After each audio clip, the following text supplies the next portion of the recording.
ሄሎ ገልተን ቤት ትራቨልስ እና አድቨንቸር ቤተሰቦች እንዴት አላችሁ? እንዴት ቆያችሁ? ውድ ቤተሰቦቼ በዛሬው ቪዲዮአችን ላይ የምንመለከተው ስለ አዳፕሽን አንድ ሰው ከአሜሪካ ሄዶ ከሌላ ሀገር ከኢትዮጵያም ሊሆን ይችላል፣ ከሌላ አፍሪካ ሀገርም ሊሆን ይችላል፣ ከኤርትራም ሊሆን ይችላል but wherever እሱም ከፈለገ ልጆችን አዳፕት አድርጎ አሜሪካ ውስጥ ማምጣት ከዛ በኋላም ለልጆች ደግሞ ፓስፖርት አፕላይ ማድረግ ይችላል አይችልም የሚለውን ጥቂት መረጃዎችን እንሰጣችኋለሁ። ውድ ቤተሰቦቼ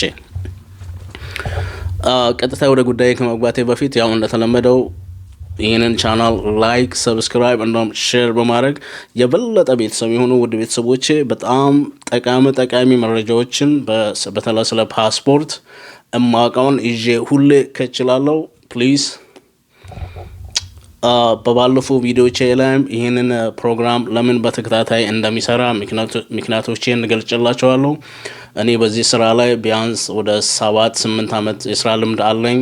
ችግሮችን በደንብ አውቃለሁ። የእኛን ሰዎች መጥተው ሲሰቃዩ በአፕሊኬሽን አሞላል ስህተት፣ በአንዳንድ ነገሮች ሁሉ ነገራቸው ትንሽ ወደ ኋላ ሆኖ ስላየው ነው። ለዚህ መረጃ በቂ የሆነ ኢንፎርምድ ሆኖ የሚመጡ ከሆነ አትሊስት ኮንፊደንስ ይኖራቸዋል። ብዙ ነገሮችን ስሙዝሊ ራን ማድረግ ይችላሉ የሚል በተለይ ፓስፖርት ላይ በጣም ፎከስ አድርጌ እሰራለሁ።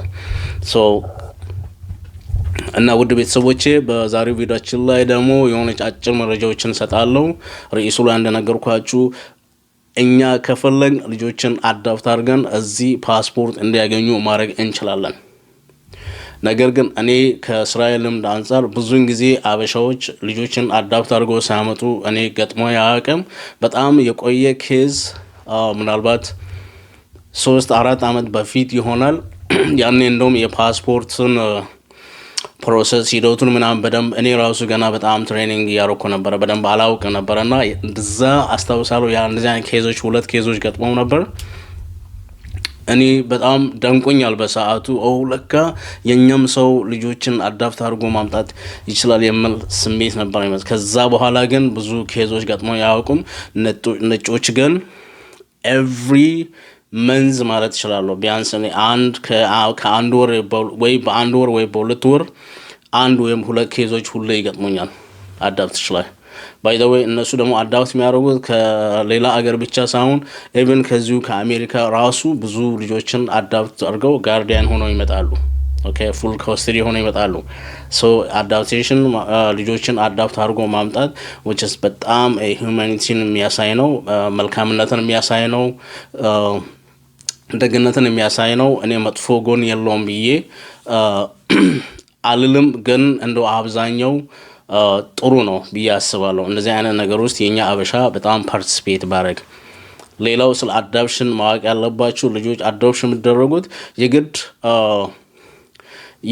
የማናቃቸው ቤተሰቦች ወይም የሆነ አሳዳጊ የሌላቸው ብቻ አይደሉም። ኢቭን የቤተሰብን የእናትን የወንድምን የእህትን የአክስትን የሩቅ ዘመድ የቅርብ ዘመድ እነዛን ሁሉ በአዳፕቴሽን ኬዝ ማምጣት ይቻላል። የግድ ባዳ ወይም የሆነ ቦታ ላይ የተገኘ ልጅ ብቻ ለማዳፕሽን መሆን ያለበት። ውድ ቤተሰቦች ይሄን ኮንሲደር አድርጉ። እንደዚህ አይነት መልካምነት የሚሰማችሁ ሰዎች ኖራችሁ ልጆችን አዳፕት ለማድረግ እዚህ ፈልጋችሁ ግን ምን ማሟላት እንዳለባችሁ ትንሽ ያልገባችሁ ወይም መረጃ የሌላችሁ ሰዎች ይሄንን ቪዲዮ በደንብ ብታዳምጡት የሆነ መረጃ ይኖራችኋል። ያንን ካረጋችሁ ደግሞ I really appreciate በጣም ይሄ መልካምነት ነው።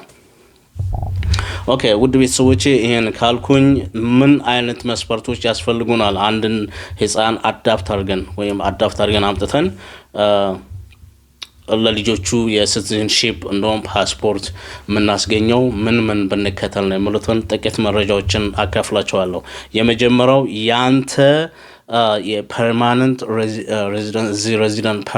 ሬዚደንት መሆኒ ስታተስ ሙሉ በሙሉ ለስቴት ዲፓርትመንት ወይም ልጁን ከምታመጣበት አገር ለምሳሌ ከኤርትራ ከሆነ የምታመጣው ኤርትራ ኤምባሲ አሜሪካ ኤምባሲ ውስጥ ሄደ፣ አላም ከኢትዮጵያ የምታመጣ ከሆነ የኢትዮጵያ ኤምባሲ ድረስ ሄደ ያንን ዶክመንት ሰሚት ማድረግ አለበት። የመጀመሪያው ዶክመንት ምንድነው? ፐርማነንት ሬዚደንስ ያለበትን የስቴት ምናልባት እዛ ስቴት ውስጥ ምን ያህል ጊዜ ይኖርሃል፣ እዛ ስቴት ውስጥ ቋሚ ነህ አይደለህም። ገብተዋል። አሁን ለምሳሌ ብዙ ሰው በስራ ምክንያት ከቦታ ቦታ ከስቴት ይንቀሳቀሳል። ኦኬ ለሶስት ወር ለአራት ወር ከዛ ተመልሶ እንደገና ወደ ኖርማል ቦታ ቋሚ ወይም ፐርማነንት ሬዚደንስ ምንድነው?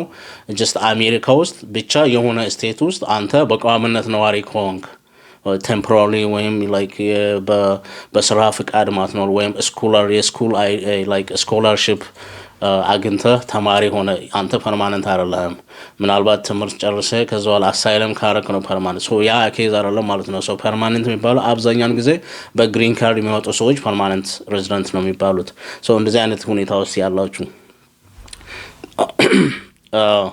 ያ ዶክመንት ሰሚት ማድረግ አለብኝ። የመጀመሪያው የምትኖርበትን ቋሚ አድራሻ የግድ ለስቴት፣ ምክንያቱም በዛ አድራሻ ነው አንተን ኮንታክት የሚያደርጉት ማለት ነው። ሁለተኛው ስቴፕ your full final adoption, which is like ለምሳሌ አንዳንዴ ሰዎችን አዳፕት ለማድረግ አቅም ላይ ፈቅድ ይችላል። ውስጥ ይፈልጋል የሆነ ህጻን ልጅ አምጥተህ ለማሳደግ ለማኖር አሜሪካ ዜግነት እንዲያገኝ የማድረግ ፍላጎት አለ። ነገር ግን አቅሚ ከኑሮ ከፋይናንሻሊ ያንን ነገር ኦፈር ማድረግ ማትችል ከሆነ ፓርትነር ትፈልጋለህ ማለት ነው። አንተ አሁን አዳፕሽን ስታረግ በራሲ ፉል ኮስትሪ ሆነ ነው ወይስ ሌላ ፓርትነር አለ? ይሄ መታወቅ አለበት። አፕሊኬሽኑን ስትሞላ you have to partner in a sense could be ያንተ ምስትም ልትሆን ትችላለች፣ ዘመድም ሊሆን ይችላል፣ ሩሜትም ሊሆን ይችላል። ብቻ አንተን ፋይናንሻሊ ሳፖርት ሊያደርግ የሚችል ኦኬ። ያንን ፎርሙን ስትሞላ you have to clearly ያንን ማስቀመጥ አለበት ነው ፉል ከስትሪ እኔ ነኝ መሆነው or either ፓርትነር አለ ከኔ ጋር ከፓርትነር ጋር አንድ ላይ ካልክ የሁለቱም መረጃ ይፈልጋል ማለት ነው። ያንተና የፓርትነሪ መረጃ ይፈልጋል አዳፕሽን። ያንን ሰሚት ማድረግ አለብህ። በሶስተኛ መረጃ የሚፈልጉት the legal or physical custody of your citizenship። ይሄንን ስታደርጉ ውድ ቤተሰቦች ሁሉም በአይምሯችሁ ውስጥ ማሰብ ያለባችሁ ለልጆቻችሁ ፓስፖርት ፕሮሰስ ስታደርጉ ሁሉም እናንተ መጀመሪያ ዜጋ መሆናችሁን ማረጋገጥ አለባችሁ። ለምሳሌ አንድ ሰው ገና 5 ዓመት ኖሮ ወይም የአሜሪካን ዜጋ ሳያገኝ ልጆችን በአዳፕሽን ፕሮሰስ ማድረግ አይችልም ማለት ነው። you have to have መጀመሪያ ቅድሚያ ለራሳችሁ ትሰጣላችሁ። እናንተ ግራውንድድ መሆን አለባችሁ።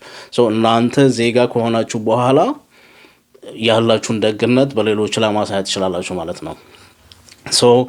የግድ የአሜሪካንን ዜጋ ፕሩፍ የሚያደርግ either it could be ፓስፖርትም ሊሆን ይችላል፣ it could be የሲቲዝንሺፕ ዶክመንትም ሊሆን ይችላል። ያንን ከሌሎች ዶክመንቶች ጋር ሰሚት ማድረግ ይጠበቅብሃል ማለት ነው። የመጨረሻው you have raised አሜሪካ ውስጥ እዚህ በየትኛው አሜሪካ ውስጥ ካሉት ስቴት ውስጥ መኖሪን ማረጋገጫ አንዳንድ ዶክመንቶችን ለምሳሌ አንድ ስቴት ውስጥ ለምን ያህል ጊዜ ኖረሃል? የመጀመሪያው ስቴት ቋሚ ሆነ መኖሪን ማረጋገጫ ነው። ይሄኛው ግን ለምሳሌ አሜሪካ ውስጥ በአጠቃላይ አሜሪካ ውስጥ ለምን ያህል ጊዜ ኖረሃል? አሜሪካ ድንበር ወይም አሜሪካን መሬት ከረገጥ ጊዜ ጀምሮ ለምን ያህል ኖረሃል እዚህ አሜሪካ ውስጥ? ኦኬ I was here since this ብለ አፕሊኬሽኑ ላይ ትሞላለህ ማለት ነው።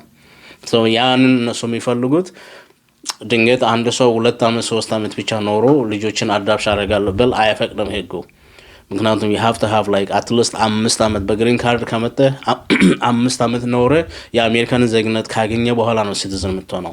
2 ዓመት ብቻ ኖረ ገና ሲቲዝን ሳትሆን አዳፕት ማድረግ አትችልም ማለት ነው። in order to protect this ይሄ የመጨረሻው ወሳኙ ጥያቄ ነው። ምን ያህል አሜሪካ ውስጥ ኖረሃል? ኦኬ አሜሪካ ውስጥ it could be any state ሊሆን ይችላል። ብቻ አሜሪካ ምድር ከረገጥ አንስቶ እስከ ዛሬ ለዚህ ይሄንን ልጅ አዳፕት እስክታረግ ድረስ ያለው ጊዜ ካልኩሌት ይደረጋል ማለት ነው። ምን ያህል ጊዜ ቆይተሃል አሜሪካ ውስጥ? 5 ዓመት ነው 10 ዓመት ነው 1 ዓመት ነው ያ ይታወቃል። ውሳኔ ይወሰናል ማለት ነው። ኳሊፋይ ኮንክ ኦኬ አዳፕት ማድረግ ይችላል። የቀሩትን ፕሮሰሶችን አሟላት ይባላል ማለት ነው። ያኔ የሚቀሩት ሌሎች ለምሳሌ ፋይናንሻል ሪሶርስ ምንድነው?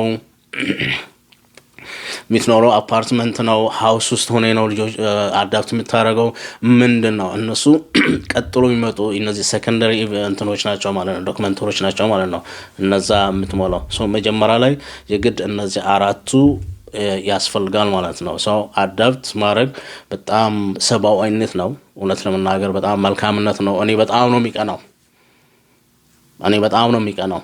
ነገር ግን ምንድነው የአዳፕቴሽን ዲስአድቫንቴጅ ያንን አላቅም ማለት ባቅም ኢትስ ናት ማይ ቢዝነስ ናው ማለት አንድ ሰው አዳፕት ብዙ ጊዜ የሚትሰሙት አንድ ሰው አዳፕት የተደረጉ ልጆች ዌል ቴከር አይደረጉም የሆነ በጣም አቢዝ ሆነው እንደሚያድጉ ምናምን ዳስ እኔ እሱ ምንም አላቅም ስለዛ ጉዳይ እማቀው የውድ ቤተሰቦቼ በዚህ አይነት ሁኔታ ውስጥ ወይም መልካምነት ሰምታቸው ልጆችን አዳፕት ለማድረግ ፍላጎት ኖራቸው ነገር ግን መረጃው እጥሮት ኖራቸው ምን ማድረግ እንዳለባቸው ግራ ለገባቸው ብቻ ይሄን የሚጠበቅብኝን ጥሩ የሆነውን መረጃ ማቀበል ብቻ ነው። ሶ ይሄኛውን ቪዲዮ በዚህ ጨርሳለሁ። በሚቀጥለው ቪዲዮ ውድ ቤተሰቦቼ እስክንገናኝ ታዲያ ይሄንን ቪዲዮ ከወደዳችሁ አስተማሪ መስሎ ከተሰማችሁ ፕሊዝ ላይክ፣ ሰብስክራይብ እንደውም ሼር በማድረግ የበለጠ ቤተሰብ ሆኑ። ቪዲዮዎችን ሼር ካላረጋችሁ እለት ተእለት የምለቃቸው ቪዲዮዎች ላይደርሳችሁ ይችላል ማለት ነው። ሶ ፕሊዝ ሰብስክራይብ አድርጉና ሼር አድርጉ ሌሎች ይሄ ነገር መረጃው እንዲደርሳቸው ማለት ነው። በሚቀጥለው ቪዲዮ እስክንገናኝ ድረስ ቸር ነው።